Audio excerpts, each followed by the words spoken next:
প্রথমেই আমাদের channel extra স্কুলে সাবস্ক্রাইব করুন এবং বেল আইকন বাটনটি অন করুন পরবর্তী ভিডিওটি মিস না করার জন্য। আসসালামু আলাইকুম। ষষ্ঠ শ্রেণীর পঞ্চম সপ্তাহের গণিতের অ্যাসাইনমেন্টের আজকের এই ক্লাসে তোমাদের স্বাগতম। আশা করি তোমরা অনেক ভালো আছো। তো দেখো এখানে তোমাদের সৃজনশীল একে তোমরা খেয়াল করো, এখানে উদ্দীপকে যেটা দেওয়া আছে, একটি ফলের দোকান থেকে 250টি ফজলি আম কিনে আনা হলো। 2 দিন পর 25টি আম পৌঁছে গেল এবং একটি আমের দাম 30 টাকা। কত বলা হলো যে 25 টাকা 75 টাকার শতকরা কত সেটা আমাদের বের করতে হবে। ক্ষতে যেটা বলা হলো যে শতকরা কতটি আম ভালো আছে এটা আমাদের বের করতে হবে। গতে যেটা বলা হলো যে একটি আম কত টাকায় বিক্রয় করা হলে মোটের উপর 10% লাভ হবে। তো যাই হোক, আমরা ধারাবাহিকভাবে সবগুলো শেষ করবো ইনশাআল্লাহ। তো তোমরা যদি শুরু থেকে শেষ পর্যন্ত খুব মনোযোগ সহকারে দেখতে থাকো তাহলে আশা করি সবগুলোই তোমরা খুব ভালোভাবে বুঝতে পারবে।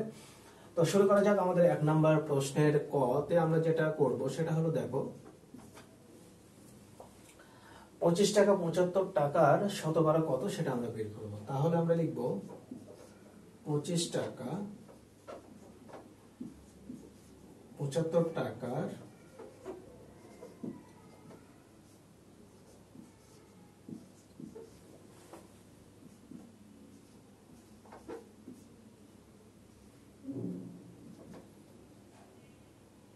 তো আমরা যদি এখানে 25 দিয়ে ভাগ দেই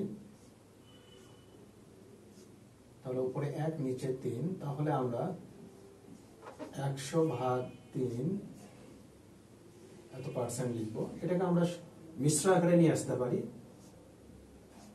33 সমস্ত 3 ভাগের 1 ভাগ, অর্থাৎ এত পার্সেন্ট। আশা করি তোমরা বুঝতে পারলে যে ক অংশটুকু তোমাদের কিভাবে শেষ করতে হবে। এটাই উত্তর হবে তোমাদের।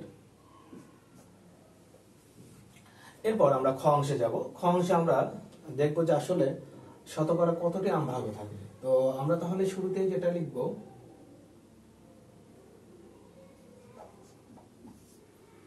মোট আম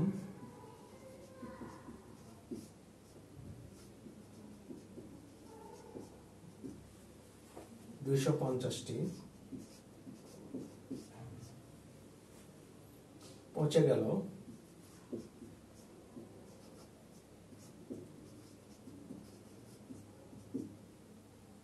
25টি, তাহলে ভালো থাকে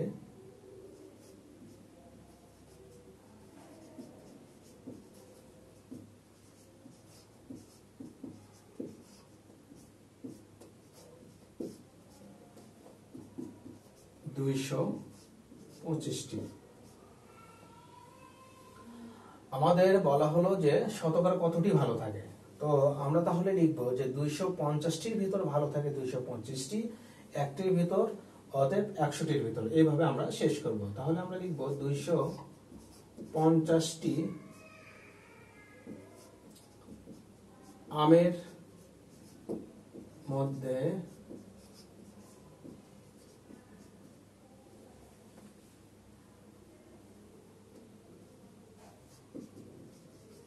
ভালো থাকে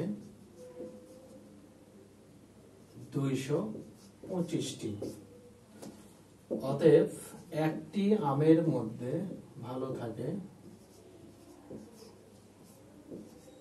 কম হবে, তার মানে ভাগ হয়ে যাবে। অতএব যেহেতু শতকরায় আমরা তাহলে 100টি আমের মধ্যে ভালো থাকে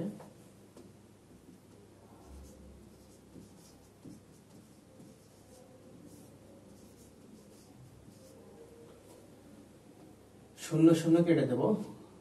তাহলে 25 দিয়ে আমরা যদি 225কে ভাগ করি তাহলে আমাদের আসবে 9। তো আমরা এখানে পেয়ে যাই 90টি। তো সেক্ষেত্রে আমরা এখানে লিখতে পারি অতএব শতকরা 90টি আম ভালো আছে। 90টি আম ভালো আছে। তাহলে এটাই হবে তোমাদের উত্তর। আশা করি তোমরা বুঝতে পারলে কিভাবে তোমাদের খ অংশটুকু সমাধান করতে হবে। তো সেক্ষেত্রে আমরা এর পরের অংশে চলে যাব। আমাদের গ অংশ, এখানে বলা হলো যে একটি আম কত টাকায় বিক্রয় করা হলে মোটের ওপর 10% লাভ হবে। তো আমরা এটা বের করব। তাহলে একের গতে আমরা যে কাজটি করব, দেখো এখানে আমাদের খ হতে প্রাপ্ত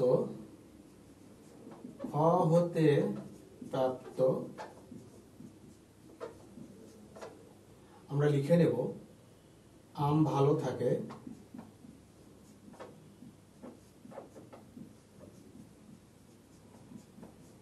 আমরা বের করে রেখেছি 225টি, এটা আমরা লিখে নেব। তারপর আমরা যে কাজটি করব, এখানে দেখো আমাদের বলা হলো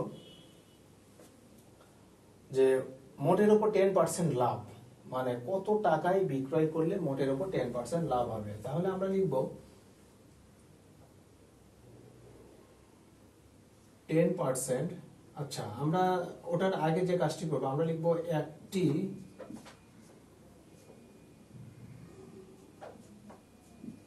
আমের দাম, আমাদের যেহেতু এখানে দেওয়া আছে, দেখো একটি আমের দাম আমাদের 30 টাকা, আমরা এটা কাজে লাগাবো। একটি আমের দাম 30 টাকা। তাহলে আমাদের মোট আম হলো কয়টি? 250টি। 250টি আমের দাম আমরা বের করে নেব। 30 গুণন 250, তাহলে আমরা এখানে লিখতে পারি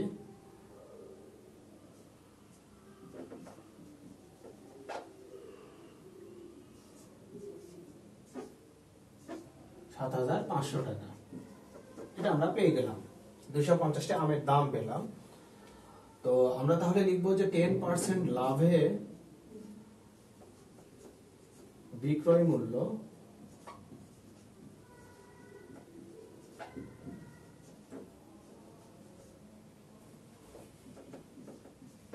100 যোগ 10,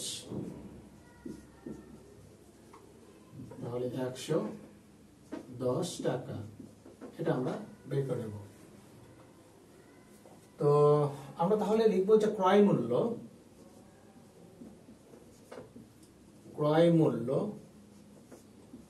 100 টাকা হলে বিক্রয় মূল্য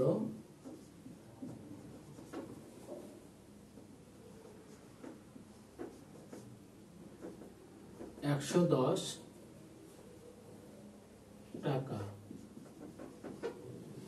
তাহলে আমরা লিখবো ক্রয় মূল্য, অতএব ক্রয় মূল্য 1 টাকা হলে বিক্রয় মূল্য আমাদের আসবে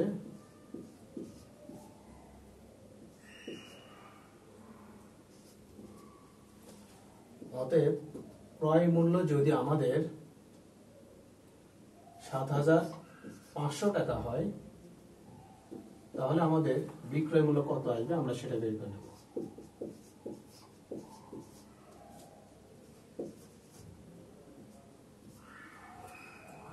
তাহলে আমাদের আসবে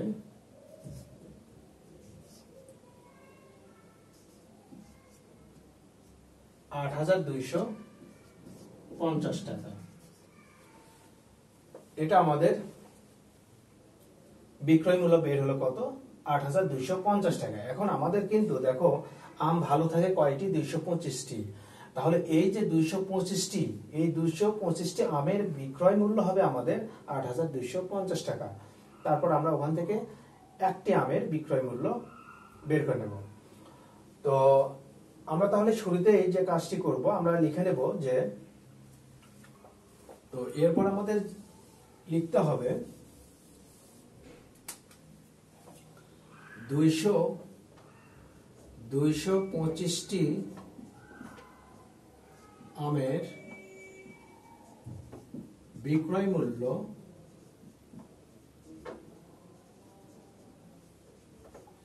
8,250 টাকা। অতএব একটি আমের বিক্রয় মূল্য 1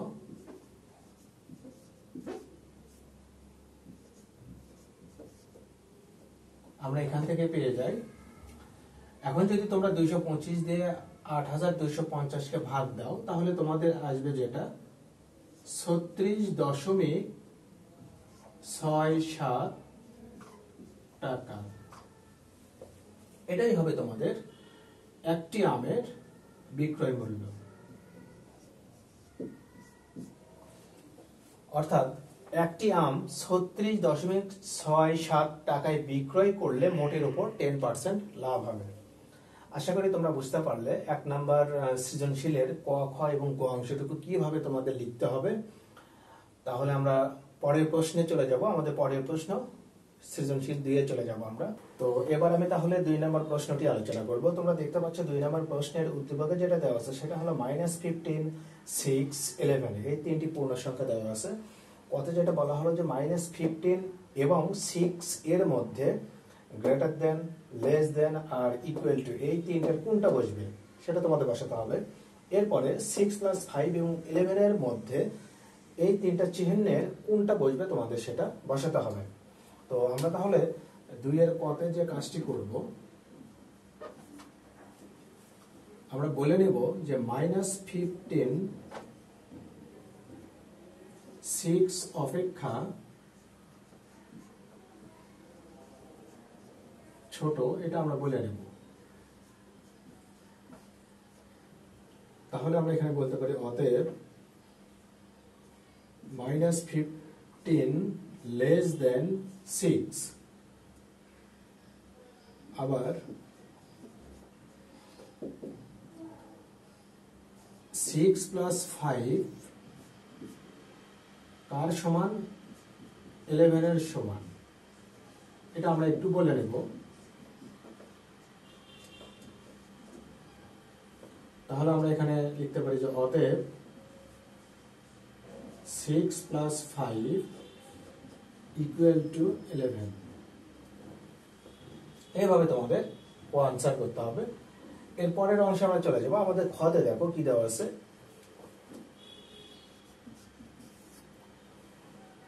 minus of -15 plus of -11 plus 6 এর মান বের করতে হবে। তো সেক্ষেত্রে আমরা যে কাজটি করব, মাইনাস মাইনাসে আমরা জানি গুণের নিয়ম অনুযায়ী প্লাস হয়ে যাবে,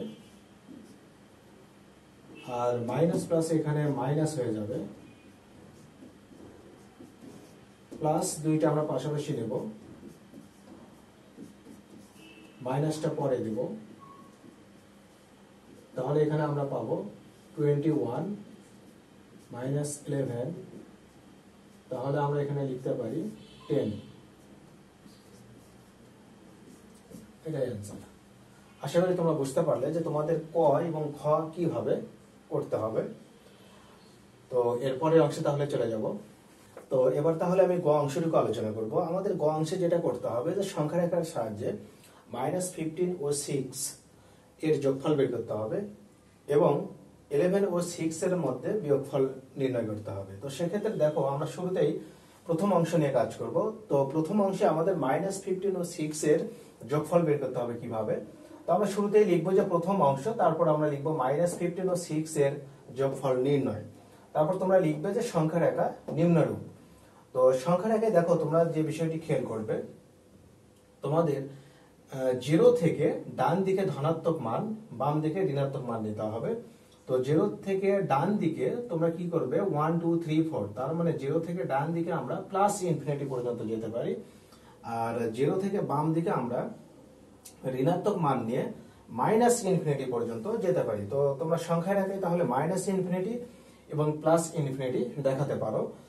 তো আমরা তাহলে দেখো এখানে শুরুতেই যে কাজটি করব, আমাদের যেহেতু -15 শুরুতেই আমরা কি করব 0 থেকে বাম দিকে আমরা 15 ঘর আসব, অর্থাৎ 0 থেকে বাম দিকে আমরা 15 ঘর আসব। তারপর হলো আমাদের কি 6 +6, তারপর আমরা কি করব এই -15 এখান থেকে আমরা কি করব এই বিন্দু থেকে ডান দিকে আমরা আবার 6 ঘর যাব, গিয়ে আমরা যে বিন্দুতে পৌঁছাবো সেটা হলো আমাদের -9। তো তোমরা দেখো সংখ্যা রেখায় তোমরা একটু লিখে নেবে এভাবে যে সংখ্যা রেখায় প্রথমে 0 বিন্দু থেকে বাম দিকে 15 ধাপ অতিক্রম করে -15 বিন্দুতে পৌঁছাই। 0 থেকে বাম দিকে আমি 15 ধাপ অতিক্রম করে বা 15 ঘর অতিক্রম করে আমি কি করব, -15 বিন্দুতে আসব। এরপর আমি কি করব, তারপর ডান দিকে এই -15 থেকে আমি কি করব, ডান দিকে যাব কয় ঘর, 6 ধাপ অতিক্রম করব বা 6 ঘর অতিক্রম করব করে আমি -9 বিন্দুতে পৌঁছাবো। তো সেক্ষেত্রে আমাদের নির্ণয় যোগফল যেটা আসবে যে -15 + 6 -9, এটাই হবে তোমাদের आंसर। তো তোমরা কি করবে, শুরুতেই 0 থেকে -15 তোমরা যে তীর চিহ্ন দিয়ে দেখাবে সেটা এটা, তারপরে এই -15 থেকে ডান দিকে তোমরা 6 ঘর যাবে, আবার সর্বশেষে আমরা যে -9 পাবো সেটা 0 থেকে তোমরা -9 পর্যন্ত দেখাবে। তো যাই হোক, এভাবে তোমাদের প্রথম অংশ হয়ে গেল। ঠিক এভাবে আমরা দ্বিতীয় অংশটাও সম্পন্ন করব।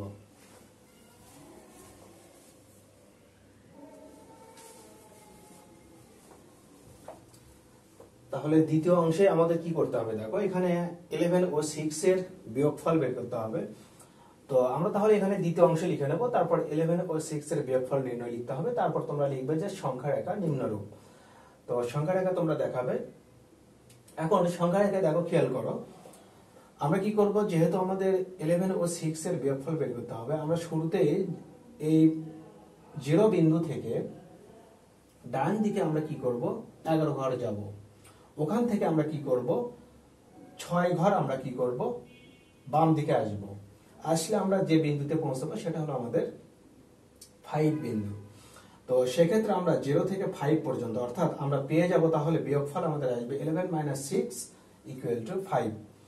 তো সংখ্যা রেখা তোমরা এইভাবে অঙ্কন করবে। তাহলে এখানে লেখার ক্ষেত্রে তোমরা যেটা লিখবে, সংখ্যা রেখায় প্রথমে 0 বিন্দু থেকে ডান দিকে 11 ধাপ অতিক্রম করে 11 বিন্দুতে পৌঁছাই, তারপর বাম দিকে 6 ধাপ অতিক্রম করে 5 বিন্দুতে পৌঁছাই।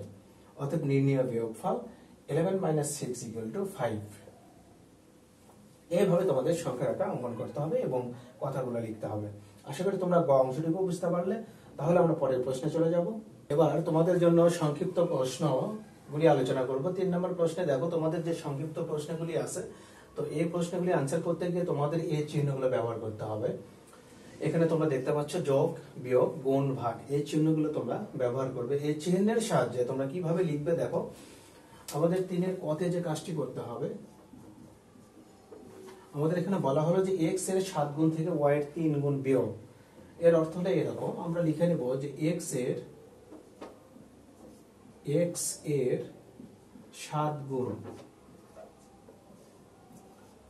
সমান আমরা লিখব 7x, তারপর y এর 3 গুণ, y এর 3 গুণ আমরা লিখব 3y। যেহেতু আমাদের এখানে বিয়োগ করতে বলা হলো, এই যে বিয়োগ, আমরা কি করব, বিয়োগ করব। তাহলে লিখব বিয়োগ করে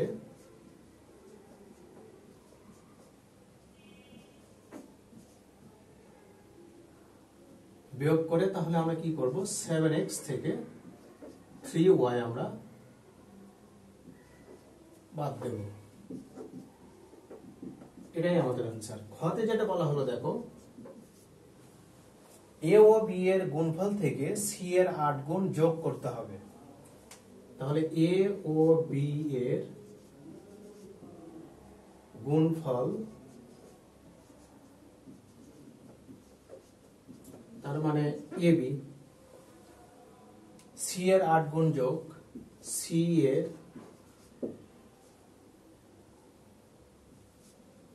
8 গুণ মানে আমাদের 8c। কি করতে হবে, যোগ করতে হবে। এখানে আমরা তাহলে যোগ করব, লিখব যোগ করে, তাহলে আমরা ab প্লাস 8c লিখতে পারি, এটা आंसर। এরপর দেখো, a ও b এর যোগফলকে x থেকে y এর বিয়োগফল দ্বারা ভাগ। তাহলে কতে যে কাজটি করতে হবে, a ও b এর যোগফল আগে লিখে নেব, যোগফল তার মানে এ প্লাস বি, এখান থেকে এখানে বলা হলো যে এক্স থেকে ওয়াই এর বিয়োগফল দ্বারা ভাগ।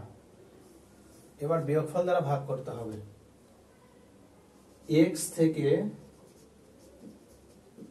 ওয়াই এর বিয়োগফল এক্স মাইনাস ওয়াই। এবার কি করতে হবে? ভাগ করতে হবে। তাহলে আমরা লিখবো যে অতএব নির্ণীয় ভাগ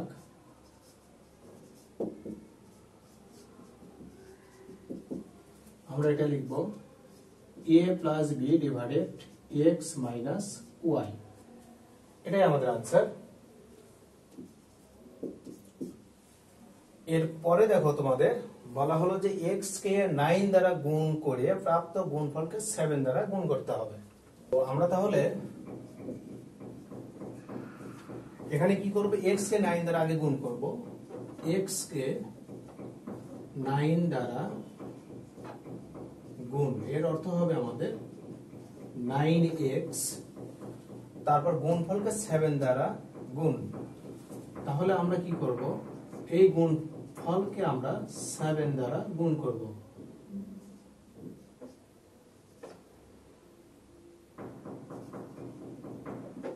এটাই হবে অ্যান্সার। এরপর দেখো একটি সংখ্যার দ্বিগুণের সাথে অপর একটি সংখ্যার 3 গুণ যোগ। যেহেতু আমরা সংখ্যা জানি না যে সংখ্যাটি কি, তো এই কারণে আমরা ধরে নেব যে একটি সংখ্যা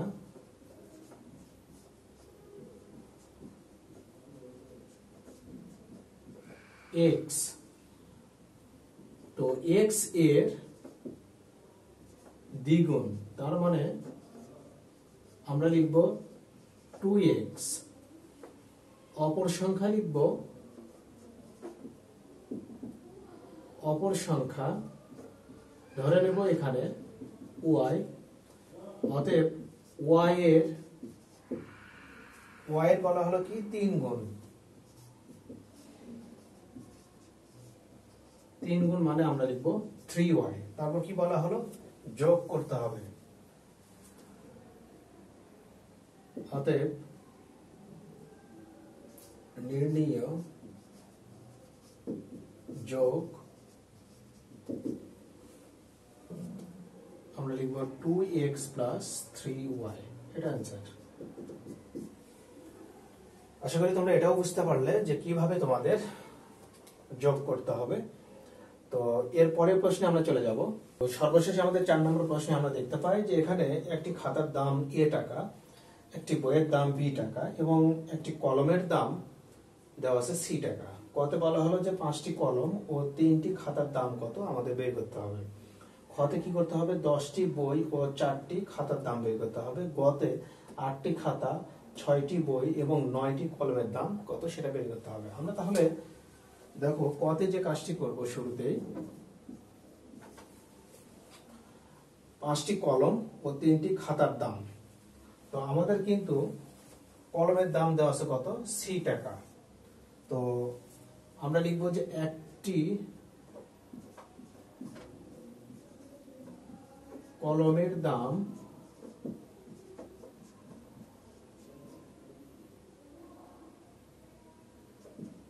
c টাকা। অতএব কয়টি কলম? 5টি কলম। 5টি কলমের দাম আমরা লিখব 5c টাকা। এরপর বলা হলো 3টি খাতার দাম। 3টি খাতার দাম আমরা শুরুতেই লিখব যে একটি খাতার দাম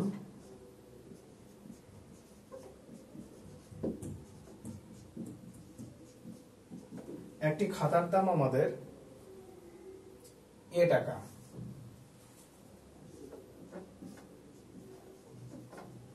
অতএব আমাদের 3টি খাতার দাম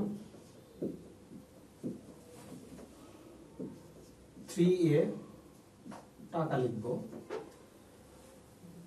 তো আমাদের যেহেতু এখানে বলা হলো 5টি কলম ও 3টি খাতার দাম, এর অর্থ হলো যে একত্রে দাম। অতএব আমরা একত্রে দাম বের করব। বা মোট দাম, তাহলে একত্রে দাম আসবে আমাদের 5C প্লাস 3A, এত টাকা।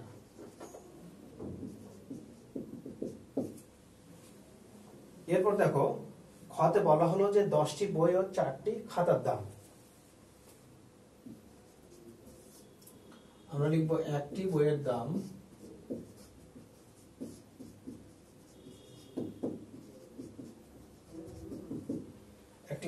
কত আমাদের? B টাকা।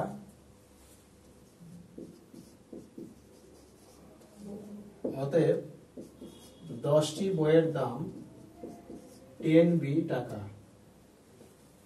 তারপর বলা হলো 4টি খাতার দাম। একটি খাতার দাম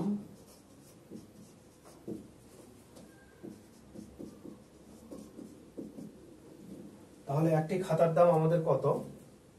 আমরা জানি যে একটি খাতার দাম আমাদের A টাকা। অতএব আমাদের 4টি খাতার দাম 4A টাকা। এরপর আমাদের একত্রে দাম বের করতে হবে। অতএব একত্রে বা মোট দাম 10B প্লাস 4A টাকা, এটা आंसर। এরপরে দেখো আমাদের যেটা বলা হলো বতে যেটা বলা হলো যে 8টি খাতা 6টি বই এবং 9টি কলমের দাম বের করতে হবে। ঠিক আমরা এই নিয়মেই করব। বতে যে কাজটি করতে হবে দেখো আমাদের 8টি খাতা, তার মানে আমরা লিখে নেব যে একটি খাতার দাম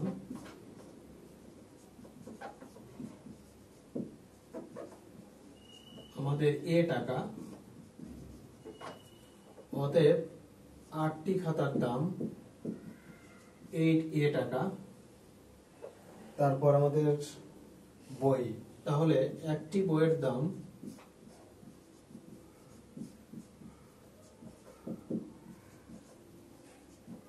B টাকা। অতএব 6টি বইয়ের দাম 6B টাকা। তারপর 9টি কলম, সেক্ষেত্রে আমরা লিখবো একটি কলমের দাম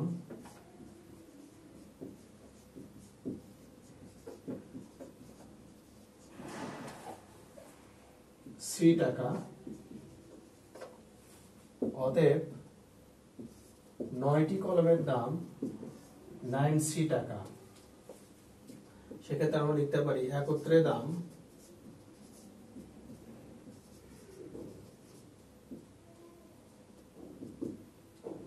(8A plus 6B plus 9C) এত টাকা, এটা आंसर। আশা করি তোমরা বুঝতে পারলে 1 থেকে 4 পর্যন্ত তোমাদের কিভাবে লিখতে হবে। তো আজকের আলোচনা তাহলে এই পর্যন্তই। সবাই ভালো থেকো, আল্লাহ হাফেজ।